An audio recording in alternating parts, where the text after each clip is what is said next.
is power. What's up, everybody? What's up? What's up? Exciting game tonight. I got a lot of things I want to get into.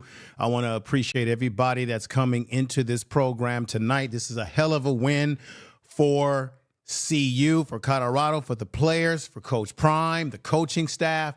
I've got a lot of kudos to give to a lot of people. Look, CU went into a hostile environment where they're throwing, I don't know why they're throwing, I mean, they're throwing tacos in the air. I mean, I don't know what the hell's going on.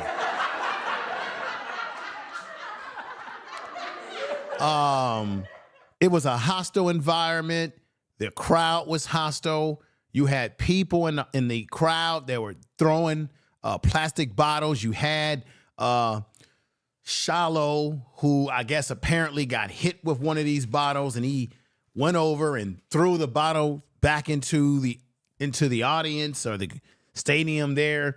The coach of this shit, it was crazy. The coach of Texas Tech, McGuire, who has a long history and relationship with Coach Prime, he had to get on the loudspeaker at some point in time tonight to tell his own damn people in the stadium to chill, to calm down, because if they would have kept doing that, of course, the referees would have thrown all kind of penalties against Texas Tech, and guess what? I wouldn't have cared.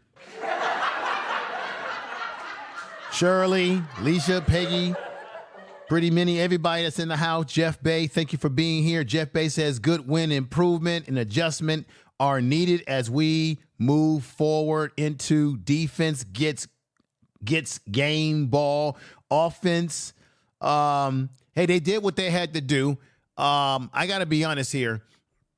This game was won by the defense. Now, the offense did what they had to do. You had guys like Will Shepherd, who made a big play when we needed him to make a play, right? Preston Hodge was all over the place tonight, blocking and stopping, knocking balls out of the air, covering receivers. Now, we did give up some suitable numbers against this team with their top players. Okay, we did give up some numbers. Their running back, as I told you, I mean, this guy is pro style. I mean, the running backs in the Big 12 are good, and CU has had to deal with them. This man put up some good numbers, even though they lost. Josh Kelly put up some decent numbers as a receiver for Texas Tech, even though they lost.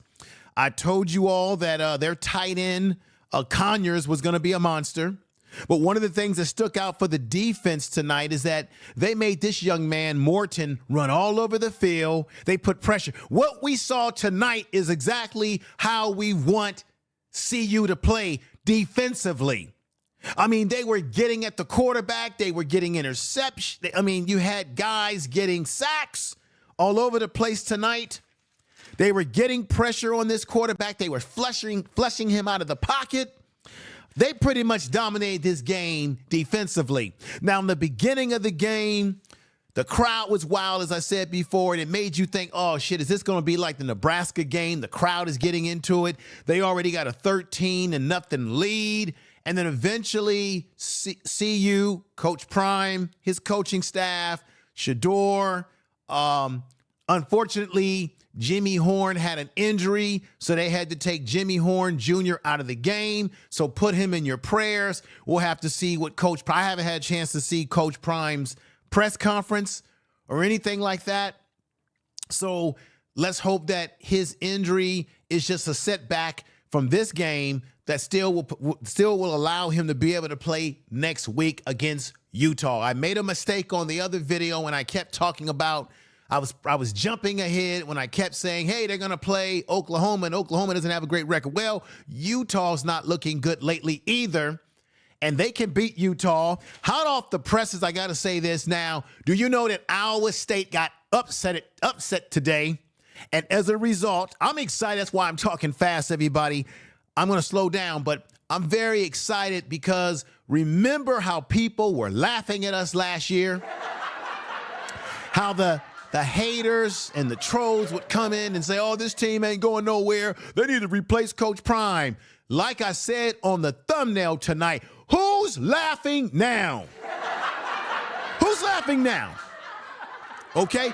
Who's got the last laugh? I know who got the last laugh. Coach Prime's got the last laugh, y'all. The coaching staff's got the last laugh, okay? Warren Sapp, in my opinion, and we need to talk about Warren Sapp a lot more.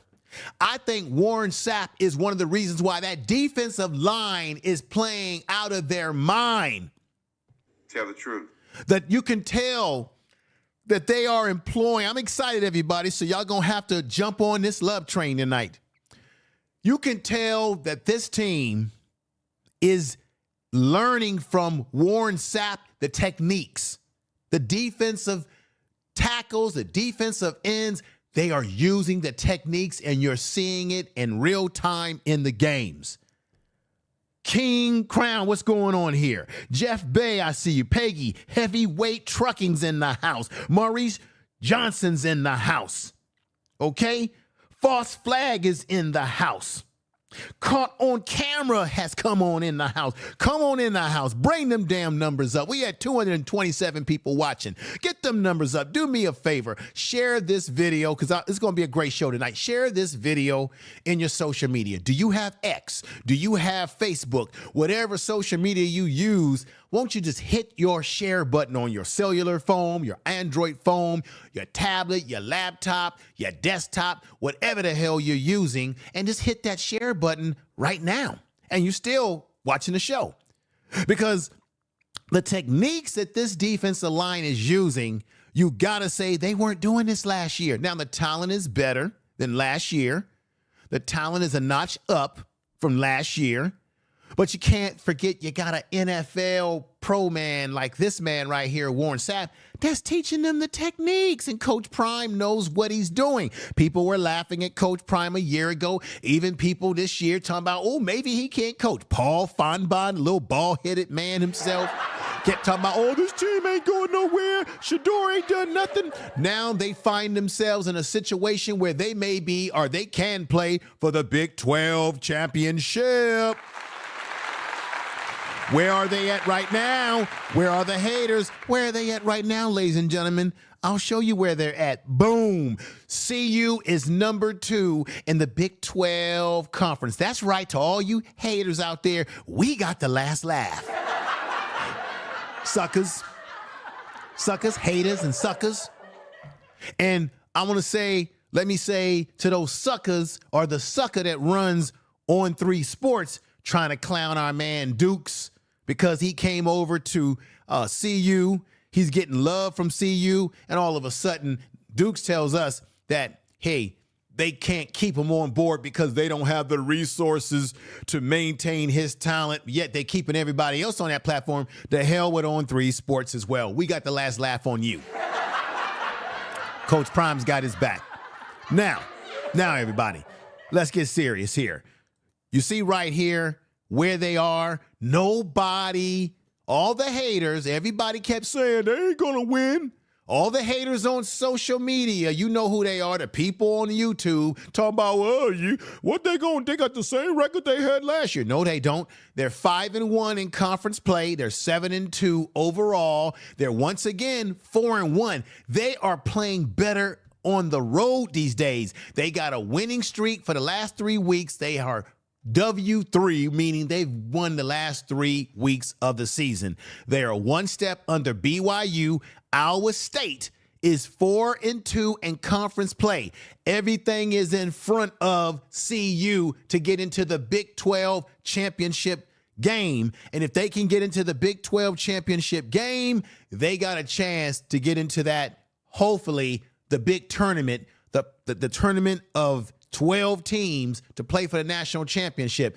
And all we need to do is keep looking at teams in the Big 12 to lose games. Look at the other teams in other conferences across the country to lose games. They lose games, we win games, we win out. If we win out, our destiny is in our own hands. nobody, all the haters out there, except for us, we believed in the process. Damn it, this is only the second year. Can you imagine what the third year could possibly be? But let's stay in reality for the second year. A lot of people were hating on Coach Prime when he was bringing players over from the transfer portal. People were questioning whether he knew what he was doing. Coach Prime knew exactly what he was doing. He got the right players into his system. He went over and got Robert Livingston, a proven NFL coach. And did you hear what they said? All 469 of you watching tonight, did you hear what they said on the broadcast? That his NFL experience, because in the NFL, it's a game of adjustments. And they do a good job of making adjustments. Did you notice how the defense and the team played better in the second half? But particularly defense, they were getting out there and getting their asses all day long.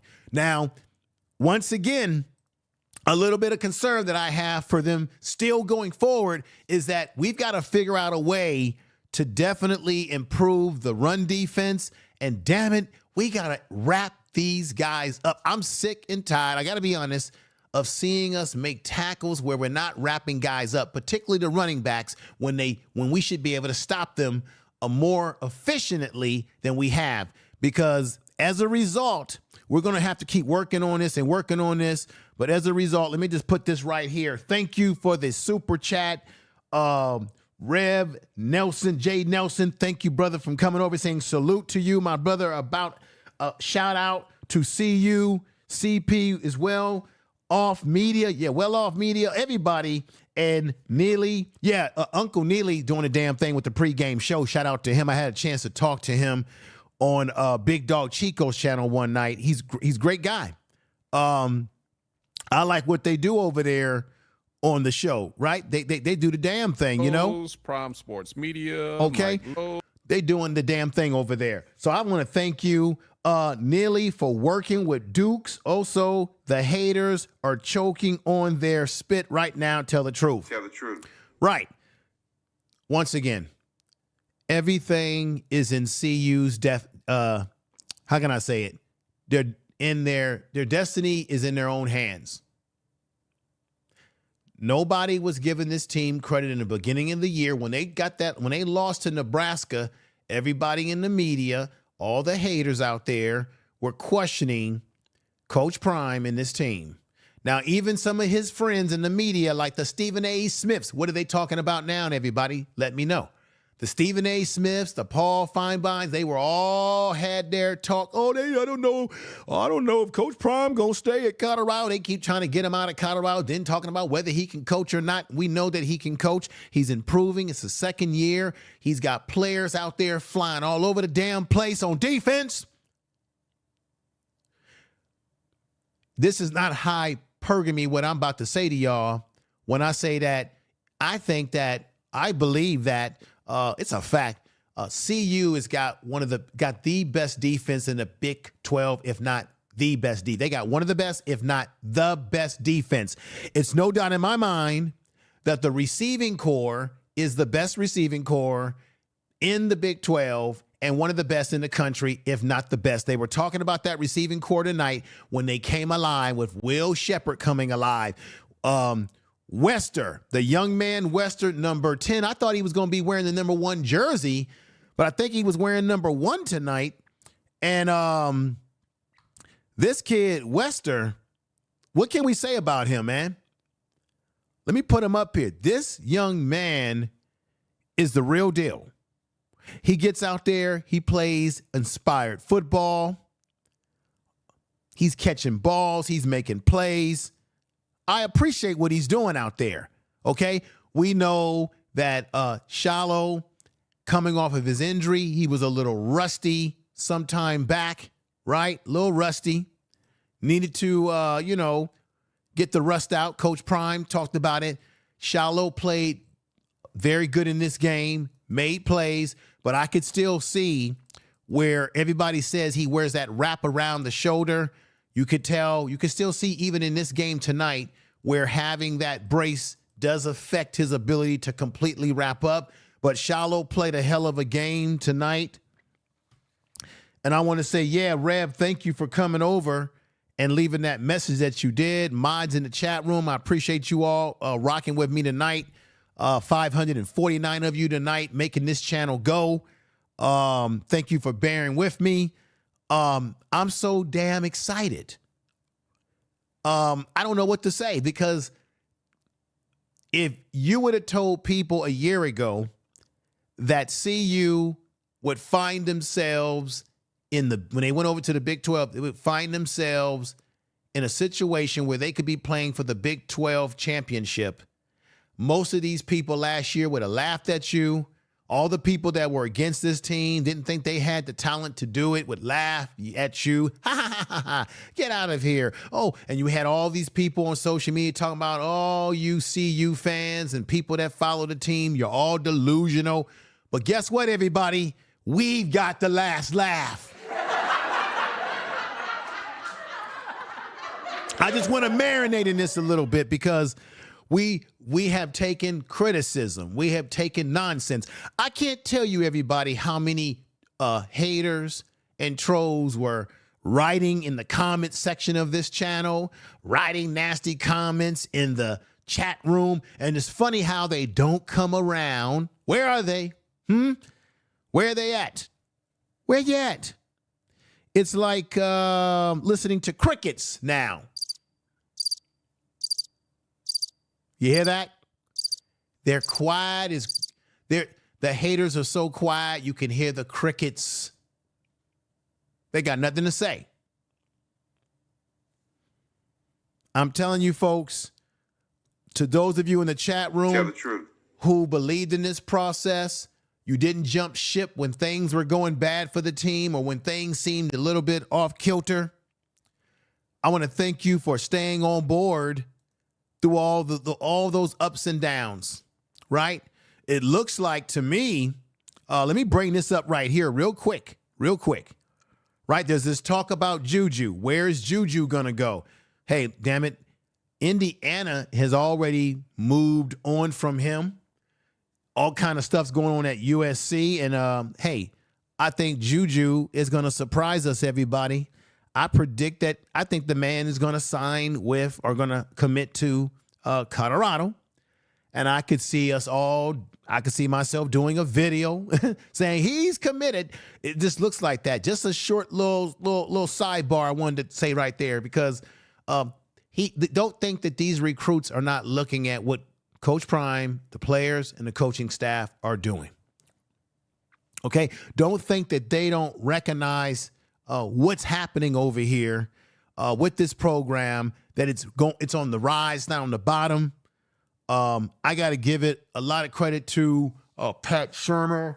He called a good offensive game. Things were a little rough in the beginning, but you witnessed Deion Sanders play like a professional quarterback that he is. The way he brought this team back into the game, the way he made plays with his feet, getting touchdowns, getting the ball out there. I don't think Shedeur threw any interceptions. And damn it, let's say hip hip hooray for the offensive line that did not give up a sack. I don't think they gave up a sack for Shedeur today. That offensive line kept his uniform clean. Do you agree? Put sevens in the chat room.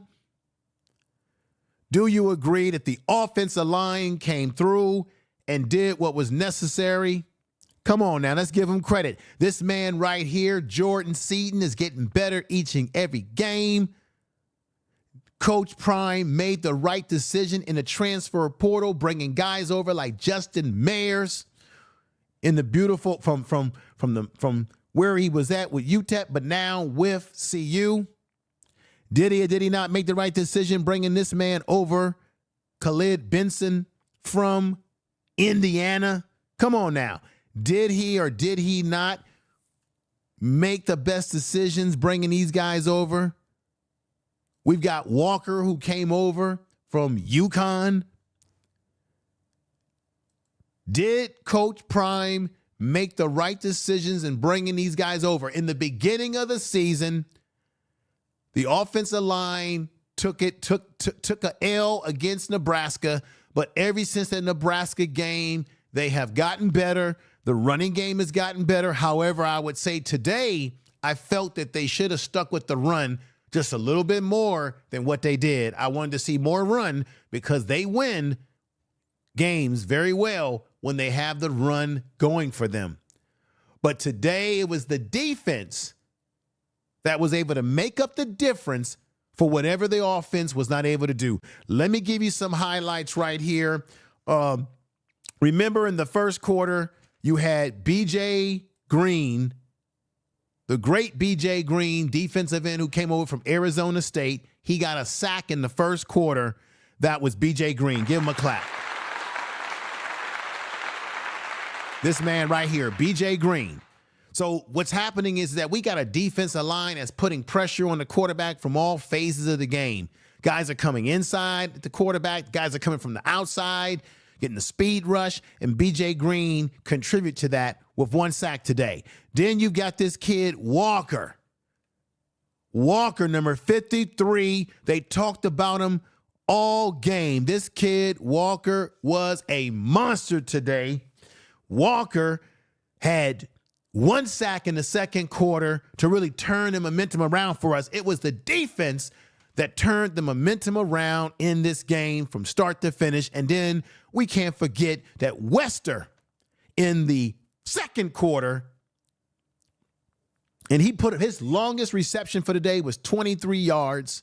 He got a touchdown in the second quarter that really put us on the board when we were down 13-0, making it 7-13, which was the lead play to get us back in the game. Then, I'm not finished.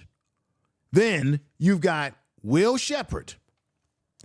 Remember, Will Sheppard scored a touchdown for his 25th touchdown of his overall career. Remember, Will Sheppard came over, and I appreciate all 744 of you that's rocking with us tonight.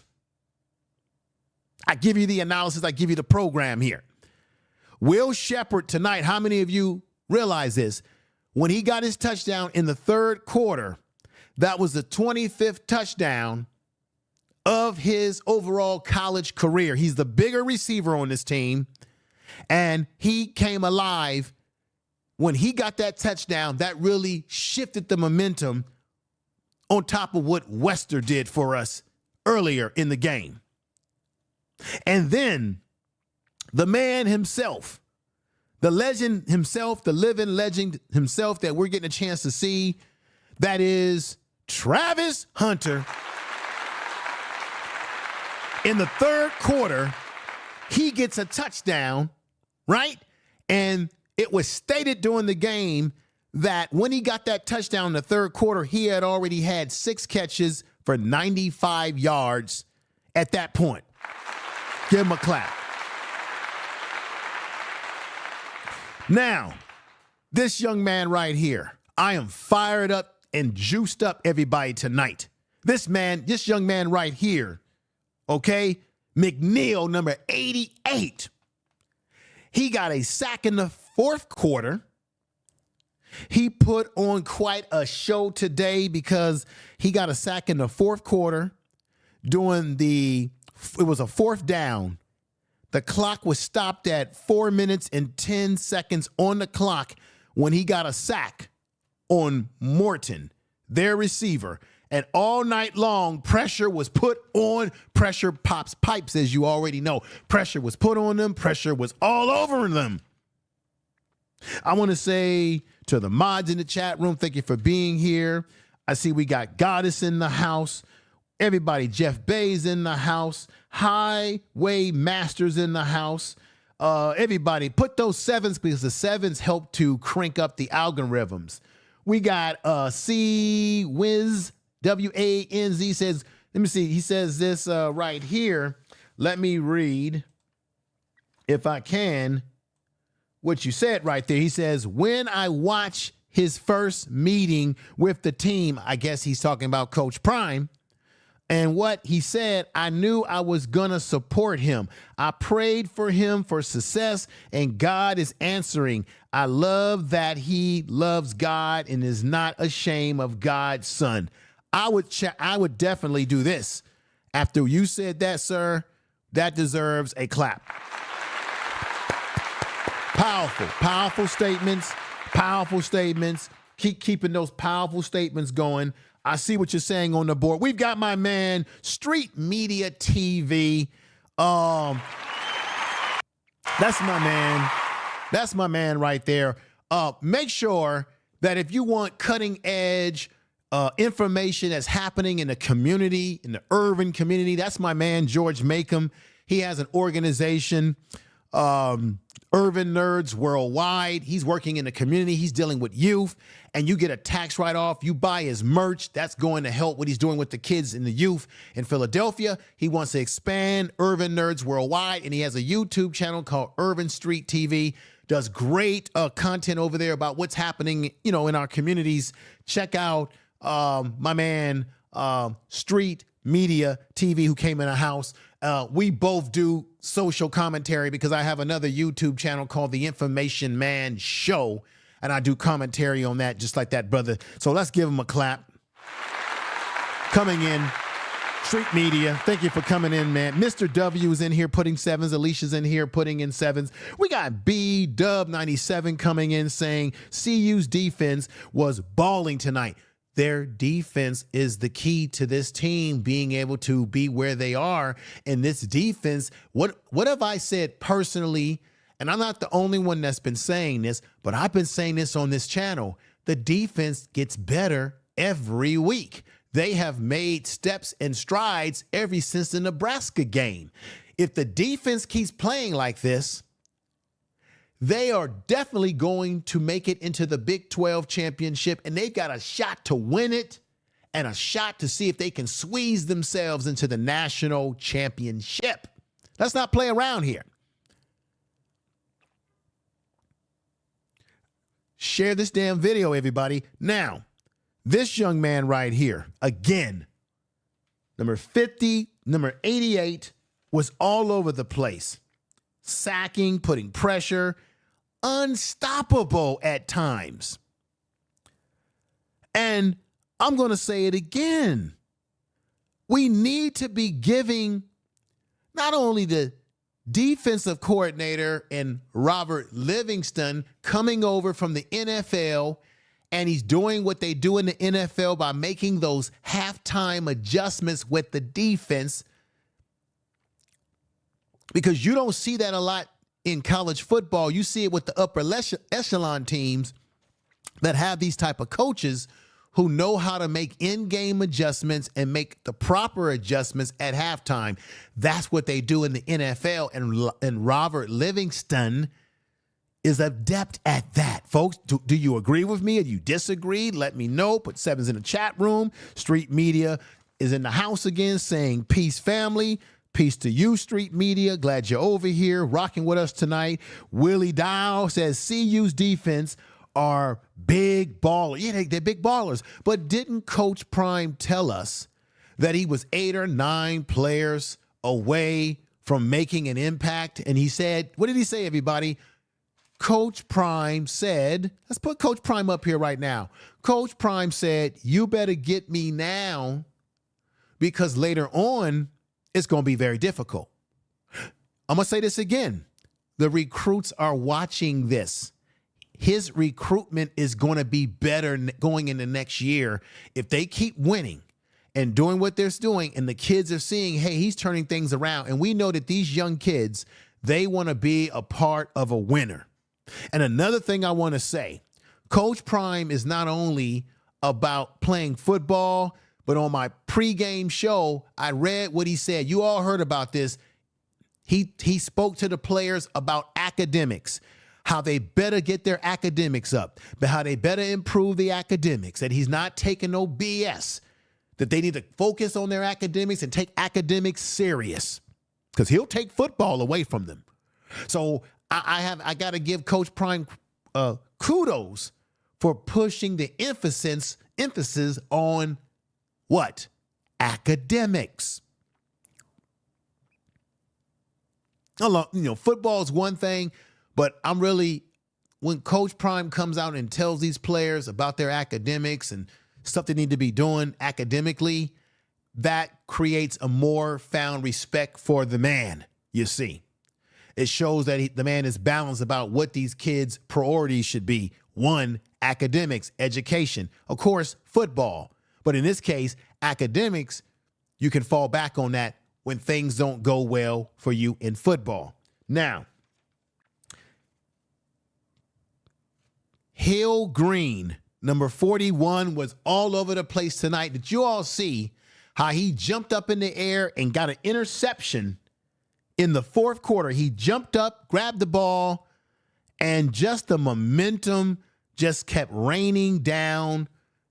This team could not be stopped. They could not be denied. Preston Hodge, again, let me put him over here, making plays all over the place. Preston Hodge was all over the place, could not be stopped. You also had one of the Wade brothers, Keaton Wade, the linebacker, number 27. I was under the impression that he would be red-shirting, I don't know, number 27 linebacker.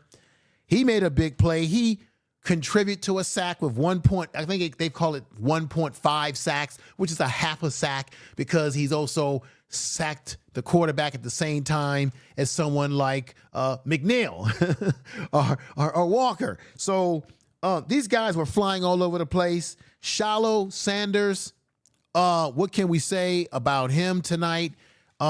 He made plays when they need to be made. The key play to me that stood out was it was 51 seconds left on the clock when the quarterback threw the ball. They called it a live ball, and Deion Sanders was aware, and he got to the ball in the end zone to get a touchdown when there was 51 seconds in the fourth quarter to really seal tonight's game. This whole thing was a hell of a ball game tonight. Let's look at the overall stats right here. Everybody, I appreciate you coming in. We got 810 people watching and in the chat room doing their thing. I appreciate you. This is Prime Sports Media. And here's a team stat for you. Now, I'm kind of iffy about this stat. When it came to total yards, CU got 351 yards total. Texas Tech was able to rack up 400 yards total because they really were able to get their running game going and their receiving game going in and out of this ball game. Turnovers. Well, there were no turnovers for CU, thank God. But Texas Tech gave up 3 turnovers, and that really made the difference in CU really taking control of this game. Now, 29 minutes and 36 seconds of time of possession for CU, almost kind of close between each other. Texas Tech had 30 minutes and 24 seconds of time of possession. Let's go in here and look at some other stats for you. What I want to do when looking at these stats that I have on the board, let's look at this right here. I'm going to put it over here and look at that and so y'all can see me. Shedeur Sanders went 30 for 43 for 291 yards. He went for an average of 6.8. He had 3 touchdowns, no interceptions. I don't think Shedeur was sacked at all tonight. Somebody in the chat room, let me know. Was Shedeur sacked tonight or was he kept clean tonight? Because I don't remember seeing the brother get sacked tonight. We got, let me know what you know, okay? Shallow played great. Jones says, yeah, Shallow. Larry LC Chapman put 777s in here. Thank you. B Dub 97 says Shallow was sacked 3 times. 3 times he was sacked. I just don't know. To me, it didn't seem like he was just getting sacked. It seemed like he was getting tackled when they were able to get to him. But I felt like Shedeur could do whatever he wanted in that backfield today. He looked very comfortable. When he scrambled with a purpose. He made great plays. He looked like an NFL-type quarterback. What do you think? Shirley Kemp says yes. Brandon Knight, Brando Knight says, does center play good too as freshman? Right, there was a snap issue in the beginning of the game, and I was like, oh, Lord, let this not be one of those games today, but it turned out a lot better. Now, let me just put this out there. Morton went 24 for 40. That was their quarterback for Texas Tech. He went 24 for 40 for 275 yards, 2 TDs, 1 interception, okay? Their running back, I told you this guy was good. I'm not going to sit up here and deny it. We got to clean this up, everybody. Just one little criticism here. We let this man, he carried the ball for 31 yards. I wish our running backs would get 30. I think, like I said, remember I told you 25-yard carry would be great, and Isaiah had 25 carries just 2 weeks ago. This man had 31 carries. And this is weird because Texas Tech is really a passing team. That's why they do the red out passing, whatever the hell they call it. He had 137 yards, 1 TD. His longest run was for 25 yards. What I'm trying to say is we got to clean that up. We got to figure out a way, everybody. What are your thoughts about this? It can catch up with you. We're going towards the championship in the Big 12. BYU is the team that we're chasing after because they haven't lost any games yet. But we got to that's got to be cleaned up. We gave that man 137 yards rushing. I don't like that. Despite the fact that the defense did its job to get us the win, I'm sure Coach Prime, Robert Livingston, I'm sure they all are concerned. I'm pretty sure this man right here is concerned. Warren Sapp. Robert Livingston is the defensive coordinator of this team. I know Coach Prime is concerned that we got to shore up the way we stop the run. It's got to be better, everybody. It's got to be better than ever the way we go about neutralizing these runs. Now, when you look at this young man, Isaiah, who came over from Arkansas to play for CU, tonight he had 10 carries for 32 yards. Longest run was 13 yards for an average of 3.2. I'm sorry. I'm sorry. He played well when he had a chance to run, but they got away from the running game somewhat. And I really felt that he needs to get more carries. He has proven that he can break tackles, he can drag people, he can cause those kind of habits for the opponents. But he got 10 carries, and I would like to see this man, like they did 2 weeks ago, give this man more carries. What do you all think about that? When you talk about Hayden, let's talk about Hayden's stats for tonight. Hayden, number 7, the brother who transferred from Ohio State, he had only 6 carries tonight for 17 yards for an average of 2.8, with 7 being his longest run. We've got to improve that. We've got to figure out a way to do a little bit better. But Isaiah, let me bring Isaiah back up here again. Brother Isaiah did have 3 receptions for 21 yards with an average of 7.0, 10 yards being his longest catch out of the backfield. Okay. Another thing I must bring up. Tonight we allowed their receiver, Josh Kelly, to sort of do his thing. That's a little bit of a concern for me, but the last few games we've been able to defend against these receivers pretty damn well, because outside of him, none of the other receivers really did much to us. So Josh Kelly had 8 receptions for 106 yards. 35 yards was his longest reception.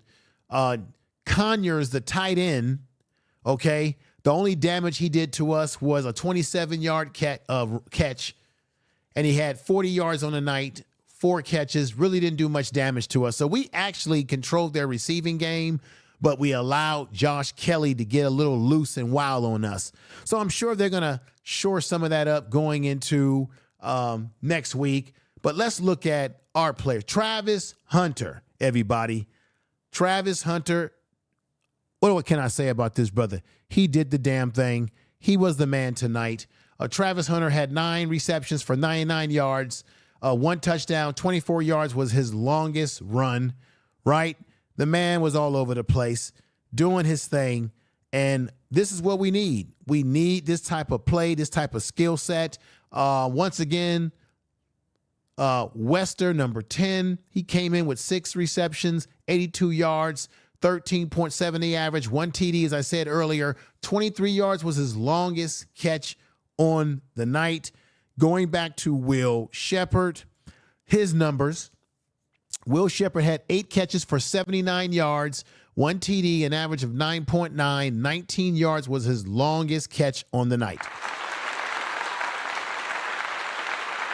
I just wanted to bring that up to just put, just to let you know what was happening out there stat-wise. How do you all feel about what happened in tonight's game? We've got B-Dub 97 saying definitely 23 needs more carries. Yes, he needs more carries, and I mean more. Okay? Tony comes in and says they won. It's football. Yes, it is football, and they won, but they got to keep improving because any team that they play in a championship game in the Big 12, like a BYU, they're going to play against a pretty good team. BYU's playing good football. And if they get themselves into the conference by winning the Big 12, they're going to be going up against some solid football teams within that 12 conference. The only way they can get into it is that they need to win out every game, get in the Big 12 conference, win the Big 12, and then hope that the system can get them in as other teams in that conference play, in that championship, national championship play. Let's hope some of those other ranked teams lose. Now, because CU won this game, they still have, from what I've been seeing, they got them around ranked 21. I suspect that they're going to move CU up the rankings. That's a good thing, obviously. Jeff Bay says improving with each game, adapt to adjustment. Each game win out. Yes. Tony says Bus fans 30 year. I appreciate you, Tony, for being a Bus fans for 30 years. No Lab 37 says, yeah, those drops were crazy. Right. We gotta look, they're playing good football right now. Rev says 2 didn't step up in the pocket, which caused him to get sacked. Okay, so when Shador got sacked, according to Reb Nelson, let's read what he had to say here. According to Reb Nelson, Shador got sacked because he didn't step up in the pocket. When he did get stepped up into the pocket, he ran even for a touchdown. Facts. Tell the truth. Good statements, factual statements. I appreciate what you're saying. We got Kiko TV says if they win the conference, they will be in. Right, but you have to also keep in mind about the other teams and how those teams are playing. Because remember, they look at quality wins. They look at the teams that you beat, their records, how good they are, if they're ranked or not. So all those things factor into the situation to what you're saying. Now, remember, according to the ESPN analysis matchup predictor, they predicted that CU would beat Texas Tech 63.8% and that Texas Tech had a 36.2% chance of winning. That's fantastic predictions. Y'all think so? Let's go in here and look at the schedule coming up. Now, let's check this out right here. I made a mistake in my other video when I kept saying that they're playing Oklahoma State. That was a mistake. Don't blame it. Just blame it on the mind, not the heart. But they're playing Utah, and Utah does not look good. Let me pull up the standings because Utah has had some problems. Utah right now,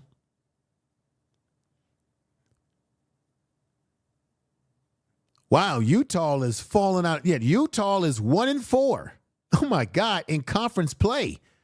4-4 overall, 2-2 at home, 2-2 away, and they've got to come play CU. Last year when they were in the Pac-12, they had to go to Utah. Utah's coming to force some fear, force some feel this time around. Everybody, this is very interesting. So they're playing Utah. That's 1-4 in conference play. Then after they play Utah, they play Kansas. Let's look at what Kansas is doing right now. I'm going to put Kansas up here. And where is Kansas? Kansas is 2-4. And I think Kansas played today, and they were out there battling. But Kansas is 2-4. So this is the prediction. I'm going back to my prediction. My prediction is that CU is going to beat Utah. That's going to put them to 8-2. Then they're going to play Kansas. They're going to beat Kansas at Kansas, and they're going to go 9-2. And then they're going to play, my bad from last other video I did, now they're finally going to play Oklahoma State. Oklahoma is 0-6 in conference play. They're one of the worst teams in the Big 12. They're going to win out their schedule. They got to if they want to play for the national championship. I'm predicting they're going to beat They're going to beat Utah. They're going to beat Kansas. They're going to beat Oklahoma State. They're going to be 10-2. They're going to play for the national. They're going to play for the Big 12 tournament against BYU. My prediction: BYU is 5-0 in conference and 8-0 overall. I can see the matchup. Do you see the matchup of CU Colorado against BYU? Am I predicting this correct? Or am I predicting this correct? Put sevens in the chat room if you agree with me, everybody. I appreciate everybody. If you're watching this program and you have not subscribed to the channel, what are you waiting for? Subscribe to the channel so that you never miss a show that I go live or an uploaded video that I put up. And I appreciate my audience, everybody that rocks with this channel, that supports this channel, that watches my videos, shares my videos. I appreciate you. I'm going to give you a clap. Everybody, don't forget, as I say thank you for watching tonight, I want you to like and comment when you get a chance, share the video, subscribe to the channel if you have not done so. Make sure you hit the bell notification so that you get an alert every time we go live over here, everybody. I really appreciate you. I really, really do. Now, everybody putting sevens in there, appreciate you. Let me see. B-Dub97 says Kansas played BYU.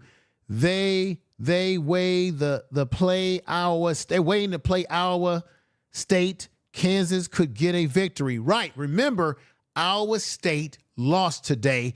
That's helped Colorado, CU, to move up in the conference itself. It's all working out, everybody, because why? You believe in the process. I believe in the process, and we're believing the process together. You see what I'm saying? Let's go. Let me look at something else I want to go over with you all before we get to conclusion tonight. Shadozy was out there doing his thing. Everybody give respect to the young man, number 88, McNeil, all over the place. Give respect to number 53, the young man Walker, who's all over the place. Give respect to Shallow, who's now making up for the bad game that he had some weeks ago. Preston Hodge was playing out of his mind tonight.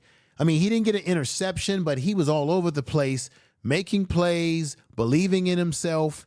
This is what we need, okay? We need to play tough football. Shador held his own, and we put all type of pressure on the Red Raiders quarterback, Morton. Shador, in my mind, you got to put him up there as a guy who should be a candidate for the Heisman Trophy just as much as you say our man right here, Travis Hunter, okay? Shador has come a long way from last year when this was happening. Remember this picture right here? This was in a game, I think, against Arizona. He was stressed out. He was tired. He had the towel over his head. That was just a year ago when he did not have a great offensive line. This offensive line, give him some credit, y'all. The offensive line is doing a hell of a job for Shador this year. There is no doubt that Shedeur is playing at a high level. Do you agree or disagree with me? Put sevens if you agree. Dub says, much respect to the defensive line and the defense. The defense overcame the refs' bad calls and missed calls. Yeah, it was some bad calls in the game, but I'm telling you, the reason why the defensive line is playing better, because they brought in better players, obviously, but the coaching of Robert Livingston, that pro-style coaching, has made improvement, and we can't sleep on Warren Sapp coming over, as I said in the beginning of this podcast, coming over and teaching these guys technique. This is a Hall of Fame defensive tackle, played with Tampa Bay, won a Super Bowl. This man was dominant in the NFL, and he has taken his knowledge and imparted it on these young men, and you're seeing them use these techniques in the damn game. Now, let's not get away from Coach Phil. Let's give Coach Phil, another NFL player, a man who's the coach of the offensive line, who played in the NFL for years with the Minnesota Vikings, was pretty good himself. That is Coach Phil. Am I right? Am I wrong? Tell me something good. Tell me something, folks. Am I hitting on it or am I hitting on it? Coach Prime has done a great job of improving the coaching staff. He's improving as a coach himself. I want to see how many of these hypocrites out here, these haters, are going to give Coach Prime the credit that he deserves, his coaching staff, the players. How many of them are really going to do the right thing and give them the respect that they deserve? Who do we have coming into the chat room right now? We got the Rev Nelson, who comes in again and says, I don't forget about Levante Wester, number 10. Oh, I talked about that young brother tonight. He came out there. He showed up. He showed out. He did what he was supposed to do. Oh, no, brother. I did not forget about him. Okay. I'm going to say it again. He had 7 receptions, 82 yards, 13.7 average, 1 touchdown. Longest catch for the night was 23 yards. He was the one who made the first score during the game that really broke things open for them to take over the game. So no, Reb, I'm with you on that. No doubt about it. C says shallow is orange, but for his standard dude, oh, come on. Let's not hate on shallow now. Come on. He came in and played well. Let me shut some of that up right now. Let's look at his stats right here. Boom, on the screen. Shallow Sanders had 6 tackles tonight, 5 solo tackles. He did his job. Plus, he got a touchdown, sir, where he had awareness to get his hands on the ball. Levante, let me put this up here.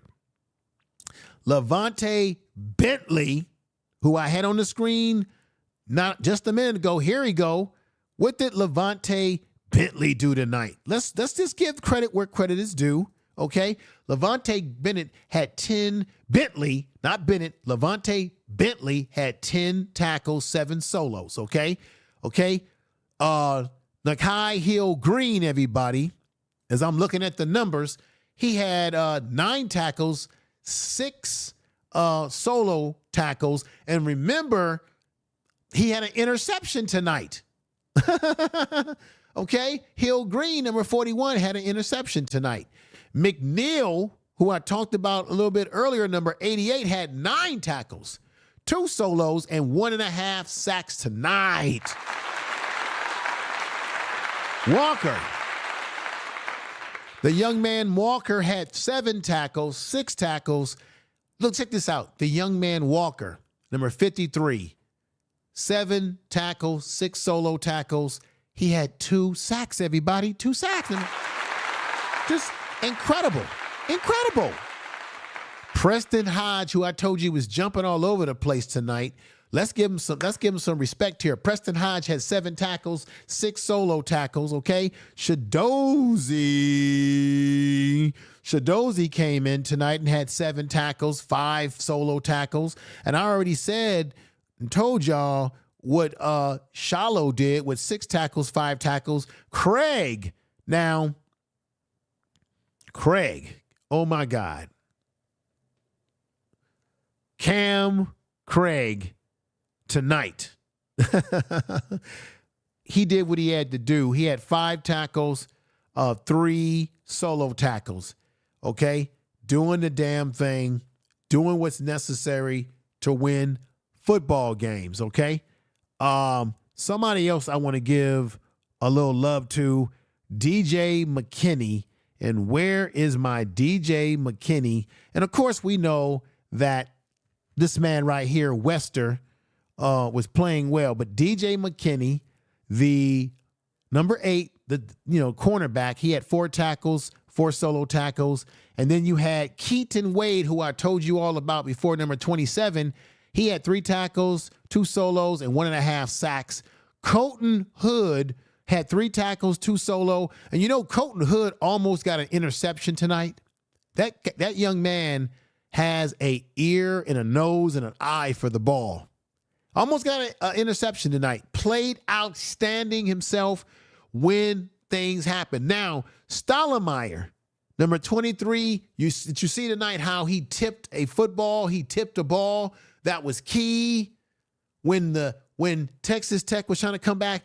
Guys were just doing all kind of things. BJ Green only had 2 tackles a night, 1 solo tackle, but he had a sack when it counted in the beginning of the game.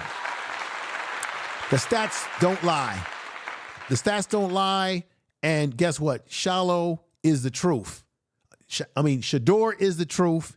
Shador is the truth in the way he played tonight. That's what I'm trying to say. Great football, made great plays. We got to give him a lot of credit. The young man's coming in. He's putting up good numbers and leading this team to glory, all glory. Let me do this. Let me go into the system and pull up some of the statements that you're saying. Never embarrassed comes in and says, indeed. Okay. B-Dub 97s puts a 7. We got D Money in the house putting 7s in the house. Thank you, D Money. Appreciate you. We got one of my mods, beautiful sister here. She says, Craig, he cannot drown a shark. Oh my God. Hey, Craig played, I think that he's been playing outstanding for us over the course of the season. And look, I like what he's been doing. We got Benzo who comes in the house. Benzo says Kansas a trap game. Well, that's a good point that you're making. I think that this is what my concern was tonight about what you're saying right now. I was concerned in the beginning of this game when they were having some struggles that, oh shit, I kept saying to myself, it's because they had a layoff. They've been on a bye for 2 weeks. Buys are good to heal your team up, but buys are not good when you got momentum and you're playing well and you don't want your players just sitting around not playing regular football games. Of course, you want to practice, but I was a little concerned in the beginning of this game, like saying, damn, I hope they don't have a letdown because of being off for 2 weeks.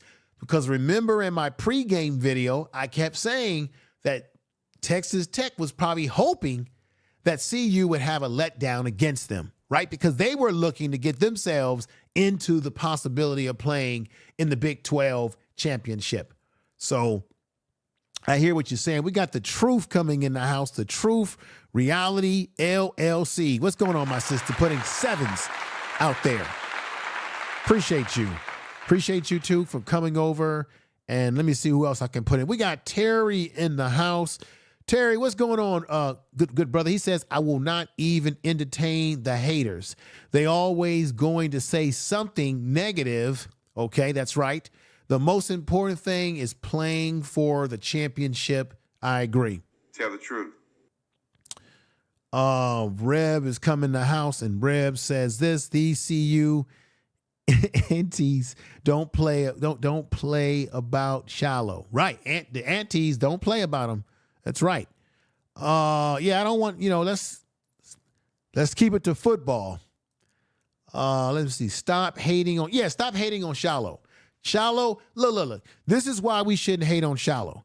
Other than constructive criticism such as, hey, we want Shallow to wrap up his tackles. We know that he's a strong, hard-hitting tackler, but we want Shallow to wrap it up, right? And we know he's got the issue with the shoulder, and maybe the brace that he wears is affecting his ability to wrap guys up. But if you really think about it, Shallow has only had really one really bad game, and that's the game that he played this year when he was out for about 2 to 3 weeks. So Coach Prime said he was rusty. So because he had that one bad game and he's trying to get himself back into game shape, let's not sit up here and say, oh, he's not a good player. Come on now. He played well tonight. He got a touchdown. He got to the ball tonight and got us a touchdown to seal this game tonight. Come on. Tell the truth. That means that he has football awareness to know what's happening on the field, right? Let me see. We got DC Legacy Group Finance. If CU makes to the playoffs and wins or lose, let's say 11-2 this year, will it be worth it for Coach Prime to try to make it to the playoff? Look, if they win out the games and they go to the Big 12 championship and they win that game convincingly, then you've got, and then the other teams that are in that pool, those teams start losing games and getting peeled off, then they have a shot to get into that tournament. And like I said, they're ranked 21 right now. I'm sure by the time we get to Monday or whatever, whenever they do the rankings, they're going to drop, they're going to pop them up. They're going to go up in the rankings because of what they're doing. Their destiny is in their, as I was trying to say earlier in this podcast, their destiny is in their own hands. Right, everybody? Am I wrong? Am I making up things? D Money says this. I think Utah is a trap game. They have a head coach who's won the Pac-12 and experience. Right, they do have an experienced head coach. They do have some talent on their team. Both the Kansas game could be a trap game in this game. Only way it's a trap game is if if CU coaches and players go into that game not focused, not playing their best, not making the plays, not going out there and not turning the ball over. If Shador goes out there and throws interceptions and turns the ball over, if they get away from the running game, if the receiving core doesn't do what they do, then it's going to be a long day, right? And then I'm concerned about this man right here. I want to know the update on this young man right here. And that's Jimmy Horn, because Jimmy Horn left this game with an injury, did not return. And I think if he was able to play in this game, he would have been effective in this game as well, had he had a chance to really get his legs under him. The question is, what is the status of his injury? And I hope it's not an injury that's going to take him out of the season and take him out of games for a substantial amount of time. That's all I'm trying to say. And, oh, here it is. DJ McKinney, number 8, the defensive back, along with Preston Hodge. These two guys are really good at playing press coverage, right? And I give him all the kudos as well because he's been playing good football. Tell the truth. He's been playing excellent football, ladies and gentlemen. Excellent football. But let's go back into the chat room and get some more of your thoughts. We got the DC Legacy Group Finances says, thoughts. If CU wins the Big 12, make the playoffs and loses, does Prime return or take the Florida State job? Whoo. I mean, I just don't know. I don't know. I think, I'm just going to be honest with you. I think right now it's better to focus on the job at hand that's in front of them right now. And we need to focus on what CU is got in front of them. They've got Utah. They've got Kansas. They've got Oklahoma State to deal with to end their season. Then we want them to win out all those games and get to the Big 12 championship. Let's wait till all those things happen before we can start saying what Coach Prime is going to do. Hell, he may end up staying at CU because he's told us that he likes the environment and he likes it there. And he's building something now. Yeah, who knows? First of all, for him to go to, for that to happen too, you would need Florida State to come and they would have to knock on his door and start talking to him. But I'm not focused on that right now. I'm focused on what CU, Coach Prime, and the players on this football team, what they got in front of them. Let me see. Benzo say Cash should start. He communicates like he's been there before. Interesting. Beverly is in the house, says DJ balled out. Yeah, DJ balled out. DJ McKinney is doing his thing. And Pretty Minnie, one of my mods, beautiful mod, said that, yes, Jimmy got hurt.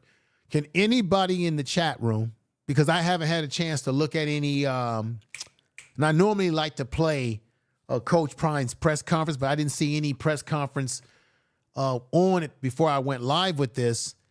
If anybody knows or have seen already, what is the status of Jimmy Horn Jr.? Please let us know. McCoy's in the house and says Coach Prime is not leaving. He's most definitely not going to Florida State. Right. There's been no offer that's been given that I know. Robert Gray has come in the house and has said, I'm tired of the narrative. Right. I mean, I want us to focus on what they're doing right now. There's no guarantee that Coach Prime's leaving. Hell, he may end up staying at CU because he's building something. Why would you leave when you're building something to go somewhere that's an unknown when CU is a known entity to him right now? And the thing about it is he's the king of the town, and Coach Prime is the king of the town in Colorado. They love him there. That's all they talk about is him. They damn near got his picture in their house.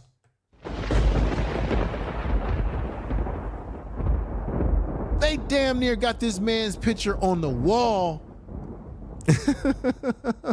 I bet you. I bet you they got a picture on the wall of him like that. Just like they, back in the day when they would put pictures of the president on the wall or Jesus, I bet you people in Colorado got his picture on the wall just like this right here, the original picture when he took the job. That's the day that he originally took the job of the team. And like I said on this thumbnail, who's laughing now? Tell the truth. Okay. So he is building something, and I personally would like to see him stay because I want to see how far he could take this program when he's in year 2 and they're playing like this. And like I said again, they're going to be better in year 3 because this is going to help recruitment.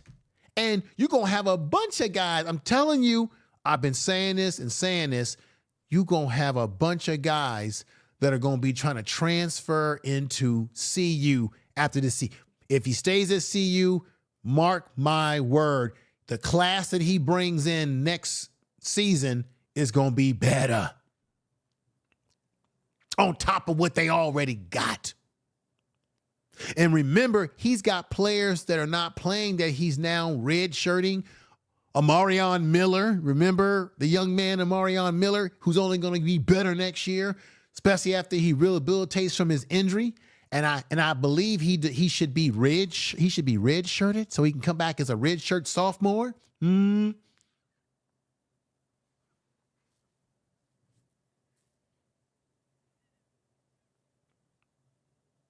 telling y'all. Benzo says this, the portrait in the recruits, the portal in the recruits will be insane coming into CU. Prime already at a major advantage. Yeah. Let's see what Beverly is saying right here. She says he's investing in Colorado coaches, staff, recruits. They got Prime. Yeah, right on. Grits restaurants. He's not leaving. Right. I mean, he's the king of the hill in Colorado. There's no other team. Look. The state of Florida's got Miami, you got Florida, you got Florida State. That's a lot of competition that you got to recruit against. But in Colorado, what other football team is there other than Colorado State? And we own Colorado State. So think about it. He's in a state where he is the only thing in town outside of Colorado State. The in-house recruits, those that are good, they come in there. He's the man. Come on. Let's let this whole thing play out, right? Do y'all agree with me? Put sevens. Let this whole thing play itself out. Big 12 Brad says, come home, coach. Well, right now he's doing a job here. Let's just not get distracted, right? Let's not get distracted. Let me see. Jeffrey Bay says this. Building a winning program. Right.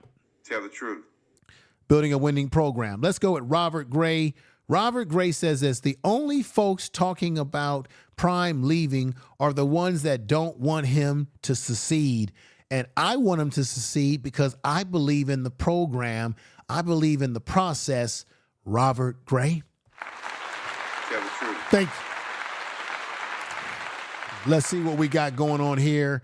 We got Peggy Roster, one of the mods, coming in saying, please place Coach Prime picture on the wall. Yeah, everybody, put his picture on the wall. Put a nice frame on it. I mean, we talking about barbershops in Colorado. You know they got his picture framed up in the barbershop, in the beauty shops. You know they got his picture framed in the households in CU. Just like that. Just like that. Tell the truth. Tell the truth and shame the devil. What do we got right here? I'm having fun tonight, everybody, because I'm happy about the win. I'm happy about things that are happening.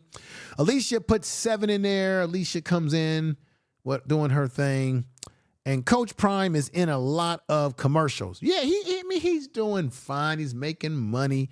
My only concern is that they get another quarterback to follow up after Shador leaves. And I'm going to say this again. I made this announcement tonight.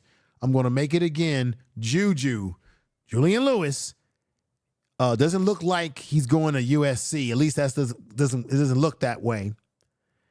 And when you talk about who's going to be the predecessor to Shador, I think that he would make an excellent pick. Indiana has now gotten out of the sweepstakes for this kid. So that leaves CU. And then this is the rumor, everybody. Let me put Shador back up there.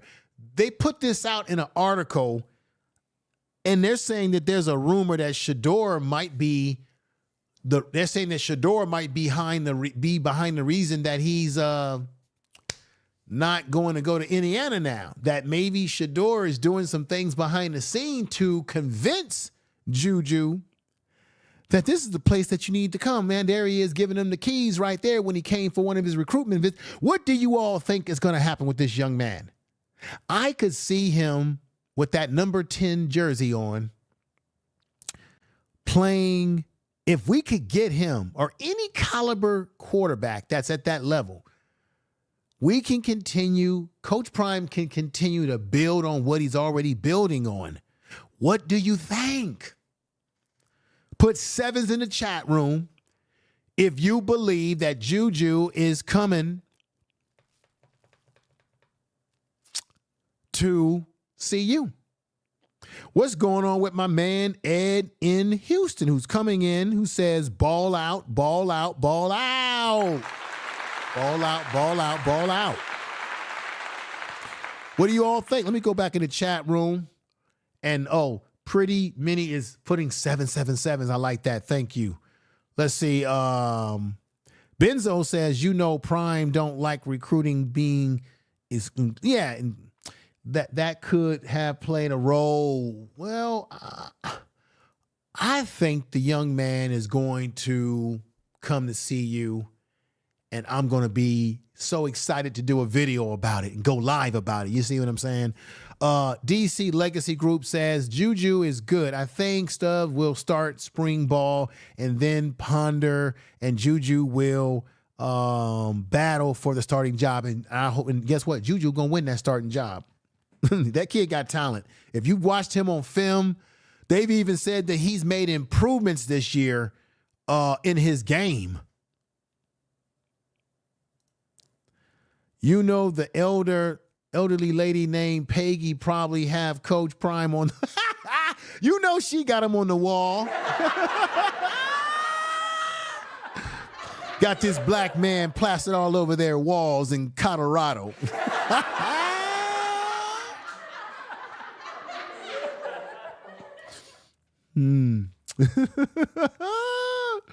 Oh my God. I'm having fun tonight, y'all. I'm enjoying the video we're doing tonight. I'm enjoying being with you all tonight. I'm enjoying reading your comments. I'm just so damn excited. And I'm excited for the right reasons, because they're playing football and the defense is stepping up. Even when they go through adversity, the defense, because they could have lost this game tonight. We could have very well be talking about what went wrong, but the defense stepped up, baby. Wild Dog is in the house. He says Stubbs is the gatekeeper, not the starter. Exactly. Tell the truth. And even Pretty Minnie is laughing about it. Well, she laughing at me. And we got Debo in the house saying, Debo says, puff, puff, give. Puff, puff, give. Okay. Let's see. Ponder. Let me see what you said about Ponder. Ponder was a 4-star and dropped in high school. Also, he was recruited by Ed Reed.